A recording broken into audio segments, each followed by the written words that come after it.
எப்படியும் நைனா உள்ள போயிடுச்சு, குழம்போட தான் வரேன்னு நினைக்கிறேன். இதெல்லாம் கொஞ்சம் பெரியடா, அப்படியே வா. இந்த சாமான்லாம் கொஞ்சம் கைவிட, அப்படியே உள்ள கொஞ்சம் துணிக்குது, அது கொஞ்சம் தோச்சிடு. கொஞ்சம் பாத்ரூம் நாத்த அடிக்குது, அதே கைவிடு. குழம்பு தான் கேட்ட, நீ எல்லா வேலையும் செய்ய சொல்ற.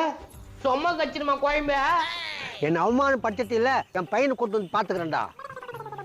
வந்துட்டான் பருப்பு மாதிரி. ஒரு கோழிக்கறி குழம்பு வைக்க கூடாது, அப்படியே மோப்பு முடிச்சு வந்துருவானுங்க. பெரிய கையோட வரேன் இந்த ஆளியா. வெட்கம் அவமானம். ஏப்பா என்ன ஆச்சு? போய் குழம்பு கேட்டா கூட்ட பெருக்கு, சாமான் கழுவு, துணி துவைன்றாவா. அப்படியே சொன்னா வா. டேய் யாரா இது வீட்டுல வாடா. யார் அவன் ஊட்டான்னு கத்தி அடிக்கிட்டா? என்னடா என்னடா கேட்ட எங்க அப்பாவா? வீடு பத்திக்கு சாமான் கழுவி துணி துவச்சி பாத்ரூம் கழுவி பத்தி தான் குழம்பு தரேன்னா. அப்படியே சொன்ன குடு குழம்பு. அப்பா அவன் சொன்னதெல்லாம் பண்ணிட்டு வா. ஆஹா குழம்பு வாசனை தூக்குதே. வாப்பா வா. கல்லானா மனம் கல்லாய் போ.